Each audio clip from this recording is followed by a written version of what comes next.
Istana tengah mengatur pertemuan Presiden Prabowo dan Ketua Umum PDI Perjuangan Megawati Soekarno Putri. Rencana ini menguat setelah Megawati bilang ada presiden yang kangen nasi gorengnya saat berpidato di Trisakti Tourism Award. Itu nggak bohong loh. Ya gimana aja dong, masa aku udah presiden kelima, udah gitu ketua umum partai, terus suruh masakin, masak-masak, terus kasih kamu, ya enggak lah. Masa masakin buat kalian. Yang masih nanyain terus tuh tahu nggak sopo? Rahasia ya. Siapa? Ayo, presiden bolak-balik nanya, kapan aku dibikinin nasi goreng mbak ya? Ayo presiden sopo yuk. Partai Gerindra lewat Ketua DPP Daniel Anzar Simanjuntak merespon pernyataan Ketua Umum PDIP Megawati Soekarno Putri soal presiden yang minta dimasakkan nasi goreng. Daniel Anzar bilang pernyataan Megawati tersebut merupakan bentuk hubungan baik Prabowo dan Megawati. Namun, apakah pernyataan itu merupakan kode akan ada kerjasama di kabinet? Kata Daniel, Gerindra dan PDIP tetap bisa bekerja sama meski tidak bersama di pemerintahan. Oh, Bu Mega. Apakah itu kode untuk mengajak kerjasama ke kabinet, Pak? Pak Presiden tuh memang suka nasi goreng Bu Mega. Bu Megawati itu nasi gorengnya top. Kerjasama kan pasti. Bu Megawati kan menyampaikan akan bekerja, dan Pak Prabowo juga menyampaikan siap bekerja sama dengan pemerintah di bawah Pak Prabowo dan ingin memastikan bahwa pemerintahan Pak Prabowo itu sukses. Tapi kan kerjasama itu tidak selalu bermakna bersama-sama di dalam pemerintahan. Melakukan fungsi kontrol terhadap pemerintah seperti yang dilakukan oleh teman-teman PDIP sekarang itu juga kerjasama. Sementara itu, Mensesnek Prasetyo Hadi bilang pertemuan antara Presiden Prabowo Subianto dan Presiden kelima RI Megawati Soekarno Putri tengah diatur. Kata Mensesnek, kerinduan Prabowo terhadap Mega selama 2,5 tahun sudah terjawab saat pertemuan pasca Lebaran. Pertemuan kembali antar kedua tokoh ini sedang diagendakan. Kemarin Bu Megawati sebut Pak Prabowo kangen nasi gorengnya Bu Mega, Mas. Kapan Mas mau soal lagi? Betul. Kapan Mas? Kan kangennya sudah 2,5 tahun, tapi kemarin kan sudah, alhamdulillah sudah ketemu beliau berdua. Kapan lagi Mas bertemu? Buat Belum. makan nasi goreng lagi? Sedang diatur, tenang aja. Nasi goreng tampaknya menjadi sajian khusus dalam hubungan politik antara Prabowo Subianto dengan Megawati Soekarno Putri. Pertemuan terbuka Prabowo Megawati di hadapan publik yang diwarnai politik nasi goreng terakhir kali terlihat pada Juli 2019 lalu, pasca Prabowo kalah Pilpres dari pasangan Jokowi Ma'ruf Amin. Presiden Prabowo Subianto sempat bertemu Megawati Soekarno Putri dalam pertemuan tertutup di kediaman Megawati pada 7 April lalu. Kedua tokoh ini belum bertemu lagi secara terbuka di hadapan publik pasca Pilpres 2024. Tim Liputan, Kompas TV.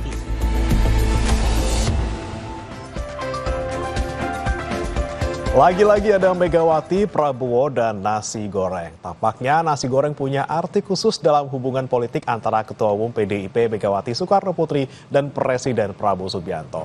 Istana bilang pertemuan keduanya sudah diagendakan. Lalu kapan dan seberapa besar pengaruhnya bagi peta politik nasional jika keduanya bertemu secara terbuka di hadapan publik? Kita akan bahas bersama dengan sejumlah narasumber melalui sambungan daring. Ada politisi senior PDI Perjuangan Andreas Hugo Pereira, kemudian Ketua DPP Partai Gerindra Daniel Anzar Simanjuntak, dan pengamat politik sekaligus Direktur Eksekutif Trias Politika Strategis Agung Baskoro. Selamat pagi Bapak-Bapak. Selamat pagi semua.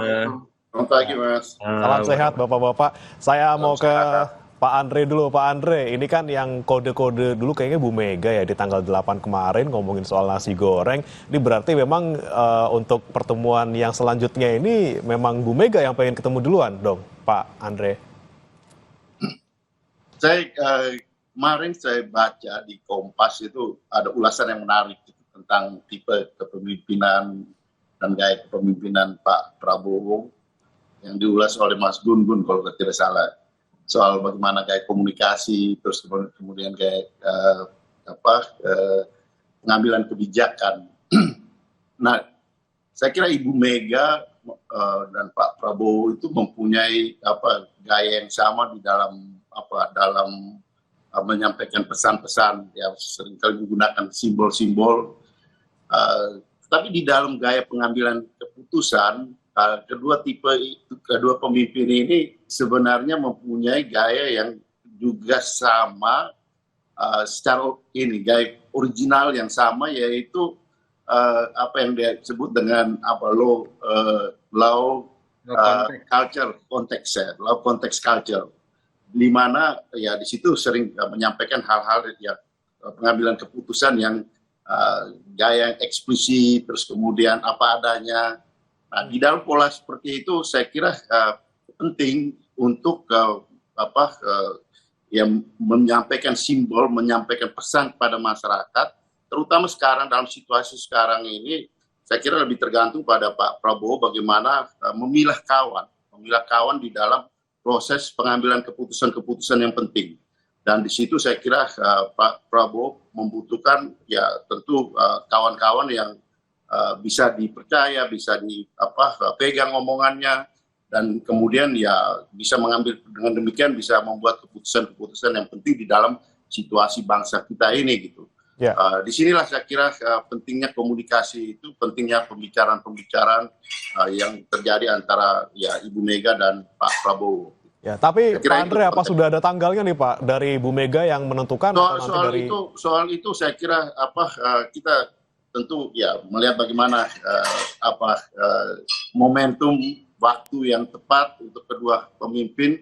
Tapi sinyal-sinyal seperti itu saya kira penting untuk kemudian juga ketika pembicaraan yang benar-benar itu tadi low context culture itu gitu, di mana hal-hal yang dibicarakan itu apa adanya. Kalau dalam bahasa lebih bahasa Indonesia terjemahan bebasnya lebih apa adanya gitu. Kita tidak bicara banyak basa-basi, tapi kita bicara apa adanya tentang bagaimana apa yang harus kita lakukan secara bersama. Saya kira itu yang penting. Tapi kalau kita kira-kira nih Pak Andre, apakah nanti memang nunggu sebelum Kongres, jadi ketemu Pak Prabowo dulu baru Kongres, atau seperti apa nih Pak Andre? Bisa dua-duanya. Oke, bisa antara setelah atau sebelum ya Pak Andre ya. Tapi yang penting itu adalah substansinya, substansi dan apa yang dibicarakan. Dan dua pemimpin ini mempunyai tipe yang tidak banyak basa-basi gitu di dalam berbicara ketika mereka bertemu, dan kemudian ketika mereka membuat kebijakan. Ya saya kira di dalam proses ini saya kenal Pak Prabowo dari dulu tuh gaya apa adanya, gaya straight to the point gitu. Yang oleh Mas Gun-Gun kalau tidak salah kemarin di Kompas itu diulas sebagai low context culture, dan itu saya pikir penting untuk situasi Indonesia kita saat ini. Dan dengan dalam pola seperti itu, partner yang tepat menurut saya partner yang tepat itu bicara Ibu Mega. Baik. Saya ke Bang Daniel. Bang Daniel, gimana untuk dari Pak Prabowo sendiri, apa memang sudah ada omongan di kapan kira-kira sudah menentukan tanggal seperti itu, Bang Daniel? Pada prinsipnya Pak Prabowo memang sejak awal kan ingin terus membangun komunikasi kebangsaan, komunikasi secara personal dengan Ibu Megawati, pun demikian dengan tokoh-tokoh yang lain yang bagi Pak Prabowo perlu didengarkan dan dimintai nasihat. Itu poin pertamanya, Mas. Kemudian kedua, menariknya adalah memang Pak Prabowo suka cerita bahwasannya beliau suka nasi goreng Ibu Megawati. Nasi goreng Ibu Megawati itu enak. Malah sekarang saya berpikir, Bang Andreas, pernah nggak makan nasi goreng Bu Megawati? Malah justru saya pengen sekali sekarang juga ikut menikmati nasi goreng Bu Megawati. Tapi terlepas dari itu, Mas, ada filosofi yang menarik dari politik atau silaturahim nasi goreng ini. Nasi goreng ini adalah makanan populer di Indonesia, bahkan seringkali disebut kuliner rakyat. Ada dua hal yang saya tangkap dari politik nasi goreng. Pertama adalah ini simbol kebersamaan. Kenapa? Karena memang ini makanan populer bagi rakyat Indonesia. Dia simbol kebersamaan. Dia dinikmati enaknya itu pas hangat. Setelah dimasak hangat begitu, kemudian dimakan bersama-sama untuk membangun persatuan. Itu simbolisasinya adalah persatuan. Nah, kemudian nasi goreng itu adaptasi kultural. Dia asalnya dari Tiongkok, kemudian diadaptasi oleh kuliner Indonesia, bahkan sekarang modelnya macam-macam. Nah, saya mau katakan apa? Politik nasi goreng ini adalah politik persatuan, politik yang dimana adaptasi terhadap perubahan-perubahan kebangsaan itu harus terus dilakukan untuk bersama-sama menuju Indonesia yang lebih maju. Ya. Itu agaknya pesan yang ingin disampaikan oleh Ibu Megawati, dan Pak Prabowo menyambut dengan baik karena memang persatuan, kemudian adaptasi terhadap perubahan-perubahan untuk kemajuan itu yang dihendaki oleh Pak Prabowo dan dihendaki oleh seluruh rakyat Indonesia. Oke, Begitu. baik. Ini ngomongin soal simbol nasi goreng ya. Tadi kata Pak Andre membaca di Harian Kompas, di ulasan Kompas, ada soal low culture konteks. Kemudian saya mau ke Mas Agung. Mas Agung, Anda melihat simbol nasi goreng ini yang memang selalu identik dengan Pak Prabowo dan juga Bu Mega, ini seperti apa? Inikah memang satu-satunya simbol yang bisa digunakan untuk menyatukan dua tokoh ini atau seperti apa? Ya, ini sebenarnya deja vu politik sih Mas ya, karena kita tahu nasi goreng ini juga pernah menjadi problem solver antara relasi Ibu Mega dengan almarhum Pak Gus Dur ya, karena waktu itu juga ada dinamika politik. Tiba-tiba Pak Gus Dur datang ke Tuku Umar minta dimasakin nasi goreng. Nah setelah itu baik tuh hubungan hangat lagi. Nah 2019 Ibu Mega memasakkan nasi goreng juga ke Pak Prabowo. Pak Prabowo-nya jadi Menhan semacam itu. Nah saya nggak tahu 2025 ini ada hal besar apa yang akan mengikuti ataupun mengitari politik nasi goreng yang akan dimasak Ibu Mega. Apakah Bang Andrea udah senyum-senyum itu Bang Andreas. Derajat mitra kritisnya berkurang. Kalau saya udah ngomong proporsi aja nih. Dari 50% menjadi 25% mitra kritis. Jadi mitra strategis yang 75%. Atau memang ya udah deh. 100% aja mitra strategis ya. Mitra kritisnya nanti dulu. Jelang Pilpres 2029 saja misalkan seperti itu. Jadi saya melihat ketika Ibu Mega sudah melempar kode nasi goreng, itu bukan kode biasa secara politik, tapi akan ada hal besar yang akan mengikuti sikap PDIP, apalagi dalam waktu dekat misalkan kalau jadi ada kongres ya, sehingga memutuskan secara definitif apa sikap PDIP, apakah sebagai mitra kritis atau sebagai mitra strategis atau full salah satu mitra strategis saja atau mitra kritis. Seperti itu sebagai pengantar Mas Bremana. Oke, Mas Agung, kalau Anda melihatnya juga ketika misalnya sudah bertemu nih tanggal 7 kemarin, ini kan sudah ada yang dibicarakan pastinya, walaupun kita tidak tahu persis apa yang mereka bicarakan karena tertutup. Anda melihatnya apakah di pertemuan yang selanjutnya ini, apakah memang melanjutkan kemarin yang diomongkan di tanggal 7, kemudian seperti apa kira-kira harusnya kedua tokoh ini bertemu? Apakah tertutup lagi atau lebih baik terbuka saja seperti itu? Iya, saya menyampaikan kalau masak nasi goreng itu susah untuk tertutup. Soalnya harumnya kemana-mana nanti ya. Bang Andreas juga tertarik ikut, Bang Dhanil juga apalagi pengen makan nasi goreng Ibu Mega. Jadi kemungkinan untuk tertutupnya kecil kalau udah nasi goreng dimasak itu. Jadi terbuka, bisa jadi diselebrasi. Dan kalau di pertemuan pertama ada banyak hati yang dijaga ya. Hati yang di Solo, hati publik yang lagi merasakan ekses kebijakan, maupun hati-hati yang lain lah semacam itu. Nah sekarang ini hati-hati itu sudah siap menerima apa adanya tadi ya, low context culture itu. Supaya apa? Ya Pak Prabowo butuh balance of power, relasi dengan Ibu Mega masuk, Pak Jokowi juga, Pak SBY. Supaya apa? Supaya beliau dapat menerima banyak masukan dari semua para presiden tadi. Dan kita tahu bersama bahwa Ibu Mega masih di BRIN dan BPIP. Kemudian Pak SBY sama Pak Jokowi masih di Danantara. Nah, kalau misalkan ada Watimpres untuk mengkerangkai relasi antar semua itu, tidak menutup kemungkinan Mas Bremana, ya semua presiden bisa satu forum sama Pak Prabowo memberikan masukan-masukan. Jadi saya percaya ketika itu mengemuka, maka fokus kita sebagai bangsa untuk membangun semakin lebih solid dan lebih kokoh seperti itu. Oke, baik. Tadi yang menarik dari Mas Agung dibilang bahwa ini bisa menjadi kedua kemungkinan ya Mas ya, mitra strategis atau yang satunya seperti itu. Saya mau ke Pak Andre. Anda melihatnya arahnya kemana nih pertemuannya Bu Mega dan juga Pak Prabowo? Seperti apa nanti PDIP ke depannya maunya seperti apa sama pemerintahan sekarang? Ya, saya kira yang penting itu adalah ya pembicaraan, pertemuan dan kemudian pembicaraan yang saya tahu, saya kira kita semua mengenal tipe dari kedua pemimpin ini yang kalau bicara di dalam proses pengambilan kebijakan dan kemudian bagaimana mereka berpendapat secara original itu biasanya baik Ibu Mega maupun Pak Prabowo itu bicara apa adanya di antara mereka gitu. Dan pembicaraan itu menurut saya penting untuk kemudian dikeluar sebagai kebijakan gitu. Kenapa? Karena kita tahu di dalam gaya komunikasi yang kalau kita lihat sekarang, orang kita itu suka apa? Suka dengan gaya yang lebih banyak masyarakat ya, maksud saya itu hal-hal yang sifatnya basa-basi gitu.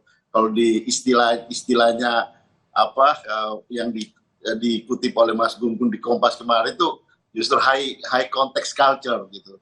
Lebih banyak bicara kita sih ingin gotong royong, kita ingin bersama, tetapi faktanya di dalam politik itu oke gitu, tapi kita harus juga mempunyai kalau Bung Karno bilang itu teman ideologis, teman strategis, dan teman taktis gitu untuk menghadapi berbagai situasi. Dan disitulah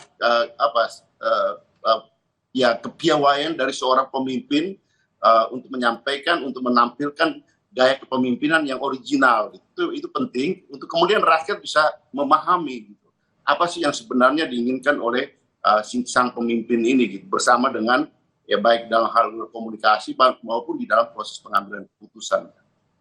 Oke, baik. Bang Daniel, kalau menurut Anda seperti apa?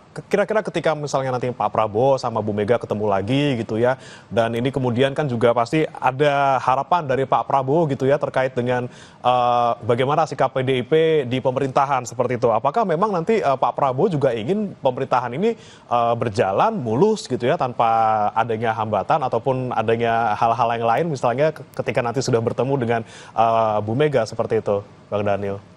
Ya, kalau pemerintahan ada hambatan itu hal yang wajar ya, dan hambatan itu yang justru menjadi tantangan yang harus diselesaikan dan ditangani oleh pemerintahan pada saat ini.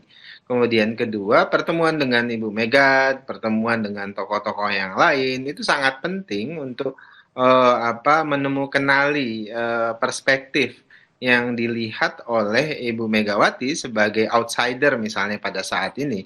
Karena kadang-kadang outsider ketika melihat dari jauh itu bisa melihat lebih luas, helikopter view gitu kira-kira, dan itu akan sangat membantu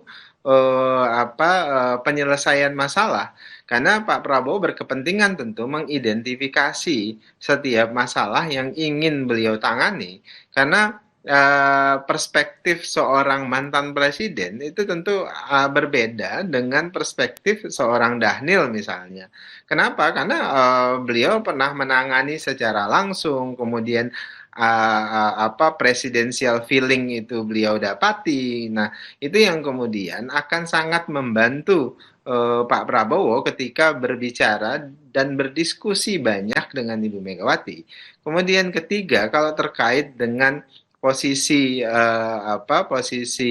PDIP atau dalam hal ini Ibu Megawati bekerja sama dengan pemerintahan, toh selama ini memang secara langsung sebagai mitra strategis juga dilaksanakan Ibu Megawati. Tadi disebutkan oleh Mas Agung bahwasannya Ibu Megawati sampai dengan detik ini masih menjabat di BPIP, juga di BRIN, artinya kontribusi secara parsial Ibu Megawati di dalam konteks penelitian, riset, kemudian penanaman ideologi Pancasila itu sedang dan terus beliau lakukan di dalam pemerintahan.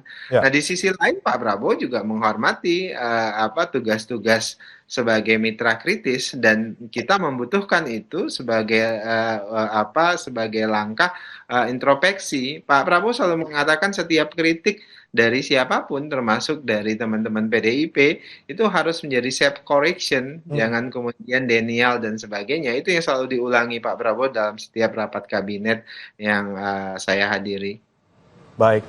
Kalau Mas Agung melihatnya seperti apa, Mas Agung? Kira-kira paling besar kemungkinannya kemana nih? Mitra strategis atau mitra kritis? Atau malah justru nanti berkoalisi seperti itu kalau melihat kondisi yang kemarin-kemarin ini? Ya, kalau dari senyum Bang Andreas nih mitra strategisnya agak kuat ya. Jadi porsinya sudah lebih dari 50%. Yang terakhir kemarin di Undang-Undang TNI itu ya. Dimulai oleh Pak Utut, Ketua Panja, diketok oleh Mbak Puan ya, Ketua DPR. Kurang strategis apa itu Mas Bremana ya, sangat strategis. Nah, saya kira PDIP juga dalam tanda petik Ini udah kita kawal, ini gimana ke depannya. Makanya kode-kode nasi goreng itu disampaikan secara langsung Ibu Mega di hadapan kader maupun publik. Dan saya melihat memang di sisi Pak Prabowo juga ada kebutuhan, dalam artian walaupun koalisi Indonesia Maju Plus itu sudah dikonsolidasikan 81% dan PDIP sisanya, bukan berarti koalisi itu bersifat statis, Mas Premana. Ya. Bisa saja ketika PDIP ada arahan mau masuk, di koalisi Indonesia Maju Plus itu juga ada dinamika dan tarik-menarik ya. Apalagi nanti ketika pembahasan soal 2029 mengitari itu semua. Sehingga bisa jadi ya PDIP ini bisa menjadi semacam exit strategi ataupun buffer strategi dari Pak Prabowo untuk memastikan Kim Plus ini tetap solid, ada nggak ada PDIP, apalagi ketika PDIP masuk semacam itu. Sehingga balance of power itu terjadi, tidak ada kecenderungan ataupun kedekatan khusus kepada salah satu katakanlah presiden dari sisi Pak Prabowo, sehingga beliau bisa memainkan politik yang sehat dan demokrasi yang berkualitas kepada semua pihak, kepada semua partai manapun. Artinya beliau punya punya jalur, punya visi, punya jalan, tidak ada ya istilahnya kecenderungan bahwa satu tokoh saja beliau bergantung satu partai saja, tidak demikian. Dengan hadirnya PDIP itu bisa membuat semuanya menjadi rasional, realistis dan objektif melakukan relasi dengan Gerindra maupun dengan Presiden Prabowo seperti itu. Oke, Pak Andreas, gimana nih menanggapinya? Benarkah memang nanti lebih ngarahnya ke strategis dibanding dengan kritis? Misalnya mungkin apakah selama ini Bu Mega akhirnya sudah melunak gitu ya, berada di luar pemerintahan, Bang Andre? Saya kira kita terlalu banyak repot dengan istilah-istilah gitu, terminologi yang kita kemas gitu. Nah ini yang dibilang high context culture itu gitu kan. Kadang-kadang kita dalam berkomunikasi kita mengemas itu menjadi seolah-olah indah semuanya gitu. Tetapi di dalam kenyataan justru ya lebih banyak pura-puranya gitu. Nah ini misalnya, saya ambil contoh, ketika di zaman Pak SBY dulu, PDI Perjuangan satu-satunya partai yang berada di luar pemerintahan. Tapi tidak kalah juga yang ada di dalam pemerintahan itu justru melakukan kritik-kritik yang keras, bahkan lebih oposan dari PDI Perjuangan, gitu, membuat pusing pemerintahan pada waktu itu gitu. Kenapa? Kita terlalu banyak sibuk dengan kemasan terminologi ini gitu. Sementara konteks substansinya kita tidak perhatikan. Saya kira saat ini waktu yang tepat, saya kira Pak Prabowo memahami persis atau Ibu Mega pun memahami persis untuk kita lebih melihat pada aspek substansinya gitu.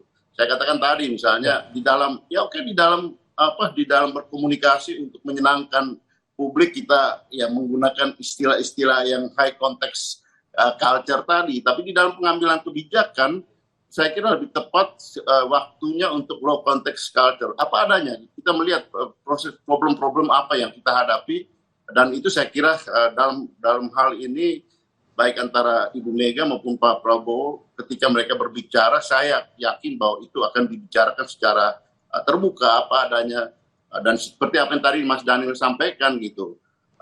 Mungkin di dalam konteks ini Ibu Mega melihat dari helikopter view-nya gitu, untuk menyampaikan apa adanya kepada Pak Prabowo, dan saya kira itu penting bagi Pak Prabowo yang sedang mengendalikan helikopter itu gitu, untuk kemudian kita jangan sampai ya mengarah ke gunung yang dibuat oleh diciptakan oleh orang yang berada di dalam helikopter itu sendiri gitu. Jadi ini situasi-situasi yang kita perlu pilah betul untuk melihat sebagai orang yang tidak langsung berada di dalam.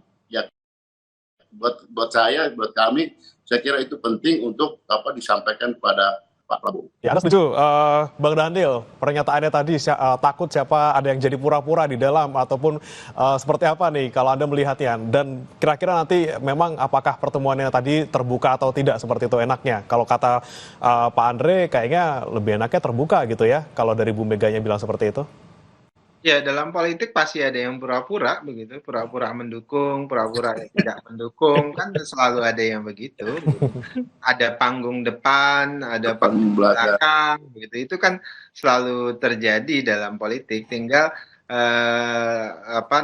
sensitivitas kita melihat mana panggung depan dan panggung belakang itu dibutuhkan, baik sensitivitas para pemimpin politik termasuk sensitivitas dari rakyat Itu penting sekali karena ketika rakyat paham ini adalah panggung depan misalnya, mereka akan berusaha mencari fakta panggung belakang dan itu yang menjadi upaya koreksi yang bisa dilakukan oleh rakyat termasuk para pengamat. Pengamat kan pasti membutuhkan panggung belakang karena tidak bisa kemudian mengambilkan kesimpulan dari omongan saya pada hari ini panggung depan begitu, omongan Bang Andreas di panggung depan ini, mereka dan termasuk media kan selalu berusaha mencari background dari setiap statement. Tadi saya sebutkan kenapa kemudian statement Bu Megawati penuh makna, filosofi, politik nasi goreng, dan itulah kemudian kenapa saya sering sebutkan politik itu ruang dialektika, ruang para pemikir. Hanya orang-orang yang berpikir yang bisa memaknai politik itu sebagai tempat pengabdian, karena kalau dialektika politik itu tidak melibatkan pikiran, maka agak kesulitan untuk bisa menerjemahkan kebijakan-kebijakan publik yang langsung kepada rakyat. Sebab itulah seni dalam komunikasi politik, seni dalam dialektika yang juga sedang dilakukan oleh Ibu Megawati terkait dengan istilah politik nasi goreng itu adalah seni yang tinggi menurut saya dan filosofinya tinggi, dan itu juga menunjukkan keberpihakan terhadap rakyat, bagaimana kemudian kepentingan rakyat itu harus menjadi pembicaraan yang paling populer. Nasi goreng itu kan hal yang paling populer di tengah rakyat kita. Oleh sebab itulah Ibu Megawati menggunakan simbol itu, selain memang Pak Prabowo dan Bu Megawati suka nasi goreng ya. Tapi itu menjadi simbol bahwasannya pembicaraan antara kedua pemimpin ini itu harus bicara tentang rakyat, bicara tentang kebutuhan-kebutuhan utama rakyat. Itulah dan kita semuanya tahu nasi goreng itu sangat disukai oleh kebanyakan bahkan seluruh rakyat Indonesia. Insya Allah yang dibicarakan oleh Ibu Megawati dan Pak Prabowo itu adalah kepentingan rakyat kebanyakan. Oke, ini kedepannya kita melihat ada potensi antara PDIP dan juga pemerintah ini semakin erat hubungannya. Kemudian bagaimana nanti fungsi check and balances di pemerintahan, kita akan bahas lengkapnya saudara di Sapa Indonesia Pagi pada pagi hari ini usai jeda berikut ini.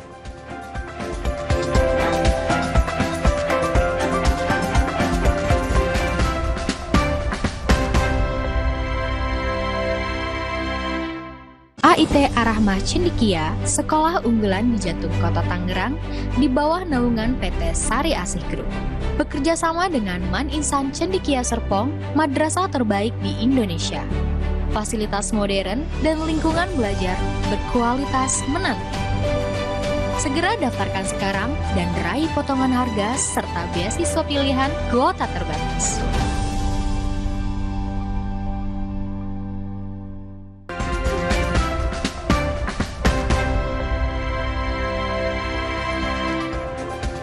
Anda masih di Sapa Indonesia Pagi, saudara. Kita bahas kembali politik nasi goreng antara Megawati dan Prabowo. Apakah terulang lagi di dekat-dekat waktu dekat ini? Saya akan tanyakan lagi ke Mas Agung Baskoro. Mas Agung, tadi menyambung pertanyaan saya sebelum jeda tadi terkait dengan kalau misalnya terjadi pertemuan antara Megawati dan juga Prabowo sekarang nanti mungkin dalam waktu dekat gitu ya, kemudian dilakukan secara terbuka dan mungkin ini kan membuat hubungan PDIP dengan pemerintah semakin erat. Nah, kemudian bagaimana nanti memastikan check and balances tetap terjaga? Walaupun tadi seperti kata Pak Andri juga bahwa kritik juga bisa datang dari dalam seperti itu. Persis. Jadi kalau saya melihat karena ini nasi goreng kemungkinan dimasaknya di Teku Umar, Mas. Bagaimana ya? Jadi kalau di luar Teku Umar peralatan masak nasi gorengnya nggak lengkap kayaknya Bang Andreas ya. Itu satu. Biasanya nasi goreng itu tuan rumahnya, Mas. Nah itu dia, makanya jadi Teku Umar sangat potensial jadi tuan rumah dimasaknya nasi goreng ini. Yang kedua memang bisa jadi sebelum kongres digelar. Karena keputusan definitif tentang sikap PDIP kan akan diputuskan di kongres. Bisa jadi pertemuan digelar sebelum kongres dilaksanakan. Jadi kalau ditanya kapan, ya tergantung kongresnya kapan. Kalau kongres sudah ada tanggal, kemungkinan ya nasi goreng itu bisa dimasak lebih awal semacam itu. Nah kemudian kalau ditanya soal bagaimana prospek ke depan relasi efek dan ekses dari PDIP kemudian merapat dengan pemerintahan Presiden Prabowo, saya kira ini memang menjadi kabar kurang baik bagi publik kita gitu, karena memang secara definitif kan sudah terkonsolidasi 81%. Kalau misalkan sisanya 19% juga terlibat masuk, otomatis publik mau tidak mau yang menjadi tulang punggung demokrasi kita untuk mengawal intensif pemerintahan supaya check and balances itu bisa optimal. Walaupun tidak menutup kemungkinan PDIP tetap ada sisa mitra kritisnya, kemudian di Kim Plus juga seperti Bang Andreas sempat elaborasi di masa Pak SB juga banyak beberapa partai memainkan peran lebih oposisi ketimbang PDIP itu sendiri, seperti itu. Jadi saya melihat ke depan prospek itu yang akan mengemuka, dan mau tidak mau ya publik harus mengambil peran ya, baik secara langsung ataupun tidak, untuk memastikan demokrasi kita check and balancesnya bisa tetap optimal. Karena kalau tidak nanti ada hal-hal yang kita khawatirkan akan mengemuka kembali, misalkan soal bahasan undang-undang yang kurang partisipatif, terus ada kebijakan-kebijakan yang diputuskan kurang sosialisasi, semacam itu. Dan kalau publik tidak mengawal itu day to day secara politik semacam itu, nah kekhawatiran itu bisa terulang dan terjadi kembali, Mas Premana, seperti itu. Oke. Ada pandangan juga Mas Agung terkait dengan kemungkinan pertemuan Pak Prabowo dan juga Bu Mega ini. Ada yang bilang bahwa ini sebenarnya upaya dari Pak Prabowo untuk dalam tanda kutip sedikit demi sedikit lepas dari asosiasi publik dengan mantan presiden yang sedang kita bicarakan beberapa waktu terakhir ini gitu ya. Apakah memang ini menunjukkan bahwa oke, Pak Prabowo bilang saya dekatnya ke semua mantan presiden kok, nggak cuma ke salah satu tokoh saja gitu. Dan apakah memang ini tujuannya gitu ya, untuk menunjukkan bahwa seperti itu, tidak hanya dekat ke salah satu mantan presiden saja? Persis, karena kan kita tahu dalam beberapa waktu terakhir kemarin sempat menguat ya isu soal matahari kembar, soal presiden boneka, dan tiba-tiba ada nasi goreng masuk. Nah ini kan sebagai alternatif menu wacana yang membuat publik akhirnya dalam tanda petik lebih objektif melihat relasi Presiden Prabowo dengan para presiden lain. Dan Presiden Prabowo sudah membuktikan dalam banyak hal sebenarnya lewat program-program kerjanya yang berbeda dengan presiden sebelumnya, lewat gaya kepemimpinannya, kemudian lewat pendekatan-pendekatan politiknya kepada elit kita, seperti itu, yang jauh sangat berbeda dari presiden-presiden sebelumnya. Dan itu kemudian diafirmati ketika memang ada nasi goreng dan sambutan teman-teman di Gerindra, di lingkar terdekat Pak Prabowo termasuk Bang Daniel, itu bak gayung bersambut, Mas Bremana, cocok, pas gitu takarannya. Jadi saya melihat memang ini pucuk dicinta ulam pun tiba ya, sama-sama mau, sama-sama saling ingin ketemu. Sepertinya emang hatinya sudah cocok satu sama lain. Di luar memang ada hati yang lain juga yang perlu dijaga semacam itu. Karena mau tidak mau kan mencari formulasi yang pas, dosis yang tepat untuk membuat ya semua para presiden ini nyaman, itu kan nggak mudah. Tapi Pak Prabowo saya yakin punya formulasi-formulasi jitu ya, di bawah di bawah pengalaman dan pengetahuan beliau selama ini saat berrelasi dengan para presiden tadi, seperti itu. Ya, ngomongin soal nasi goreng tadi ya, takarannya harus pas, kemudian juga pastinya harus ada topping-toppingnya nih. Saya mau tanya ke Pak Andre dulu. Pak Andre, ada topping ini nggak soal Wapres di 2029 nggak kira-kira kalau Pak Prabowo dan juga Bu Mega ketemu? Kan bisa jadi ini ada topping soal Wapres 2029 nih, Bu Mega. Saya nggak tahu persis kalau itu, saya katakan, dan masih cukup jauh gitu, artinya peta politik dan dinamika politik di kita ini kan bisa cepat sekali berubah gitu. Jadi terlalu prematur kalau terlalu pagi kita membicarakan soal itu. Meskipun orang bisa merekarkan, dan itu ya mungkin menarik buat masyarakat, tapi menurut saya ya belum waktunya gitu. Menurut saya untuk membicarakan itu, karena banyak hal ya tantangan-tantangan yang kita hadapi saat ini yang harus diatasi terutama oleh Pak Presiden, tentunya Pak Prabowo. Tapi orang lain mungkin berpikir seperti itu gitu. Nah saya kira justru itu kita tidak terjebak di dalam cara berpikir orang yang melihat dari kekuasaan ke kekuasaan, dari pemilu ke pemilu gitu. Karena disinilah kita perlu ya kalau Anda berada bersama dengan kekuasaan, ya bagaimana kita setelah memenangkan kekuasaan itu, bagaimana kita menggunakan kekuasaan itu untuk kepentingan dan janji-janji yang sudah kita sampaikan kepada rakyat. Itu saya kira prinsip itu ya PDI Perjuangan kita pegang betul, bagaimana ya kita melihat pentingnya ya ada di dalam proses pemerintahan maupun ada di luar proses pemerintahan, tapi kita bagaimana menggunakan PDI Perjuangan, partai yang meskipun kita tidak ada di dalam pemerintahan saat ini, tapi di DPR, di parlemen kan mempunyai kekuatan yang cukup besar untuk juga bersama-sama di dalam proses membangun negara. Saya kira itu yang paling penting gitu. Artinya tidak hanya kita melihat dari kekuasaan dari waktu ke waktu, habis pemilu kita berpikir untuk pemilu berikut. Meskipun kita tahu bahwa ada orang yang berpikir seperti itu gitu. Oke. Ya Bang Daniel, Anda setuju Bang Daniel, kita nggak usah ngomongin soal pemilu ke pemilu karena memang masih jauh, tapi kan omongan dari luar ini sudah sangat ramai gitu ya. Ini ngomongin Wapres kali ya ketika Pak Prabowo ketemu sama Bu Mega gitu.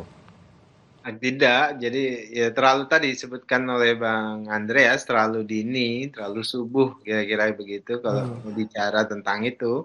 Karena politik kita kan faktanya ya detik terakhir. Jadi sabar saja, yang jelas yang akan dibicarakan oleh Ibu Megawati dan Pak Prabowo tadi saya sebutkan hal-hal yang terkait dengan nasi goreng. Maksud saya adalah terkait dengan kepentingan rakyat banyak. Nasi goreng itu kan seleranya seluruh rakyat Indonesia. Artinya simbolisasi nasi goreng itu adalah simbolisasi kepentingan rakyat banyak. Ya tentu yang akan dibicarakan adalah bagaimana pembangunan agenda pembangunan yang akan dibawa oleh Pak Prabowo 5 tahun ke depan, 4 tahun lebih ke depan itu bisa lebih baik, bisa ada harmonisasi, kemudian ada akselerasi. Nah itu yang diharapkan oleh Pak Prabowo. Kemudian yang kedua terkait dengan hati-hati lain tadi yang disebutkan oleh Mas Agung, ya nasi goreng itu pakai hati enak begitu. Jadi bahkan pakai hati begitu supaya kemudian rakyat itu bisa menikmati nasi goreng yang lebih enak. Maksud saya adalah kebijakannya itu jauh lebih baik begitu. Kebijakannya jauh lebih menguntungkan kepentingan rakyat banyak. Jadi ketika nasi goreng ditambah hati artinya adalah kepentingan rakyat banyak itu jauh lebih bisa dilayani dan bisa lebih baik. Kenapa? Karena ada komunikasi yang baik antar presiden yang sedang memerintah dan sedang memimpin dengan mantan presiden yang punya pengalaman panjang melayani rakyat. Kira-kira begitu. Nasi goreng pakai hati enak, tapi kalau tanpa kerupuk kurang lengkap katanya ya. Saya ke Mas Agung, ini kalau kerupuknya ini kan dibilang kan pendamping gitu ya. Tadi saya bilang juga butuh topping, pendamping. Ini kan ngomongin soal wakil juga nih ya. Gimana nih Mas Agung, benarkah kita terlalu awal untuk ngomongin soal kerupuk ini? Kita kasih kerupuknya nanti aja deh di akhir, seperti orang-orang bikin nasi goreng gitu ya. Sebenarnya 2029 itu yang memanaskan awal Gerindra, Mas Bremana ya, karena sudah mendeklarasikan awal Pak Prabowo. Cuman Wapres ditahan dulu, sama seperti PAN, ya presidennya Pak Prabowo, Wapres nanti dulu, ya. Demokrat ngasih sinyal, Golkar juga ke Pak Prabowo semuanya, Wapres nanti dulu.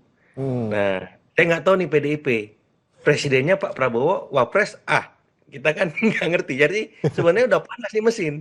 Ya, jadi kalau misalkan tadi Bang Andre, Bang Daniel malu-malu, nah saya nggak boleh malu-malu, harus low context culture ini ngomongnya apa adanya ya kan. Karena ini bisa jadi topping yang dibahas juga, walaupun bisa jadi bahasannya tadi ya, misalkan ada soal ini kalau PDIP sebagai mitra strategis, boleh nggak nambah lagi kadernya misalkan kan kader tidak langsung ada Ibu Sri Mulyani, Pak Budi Gunawan, atau Pak Basuki misalkan.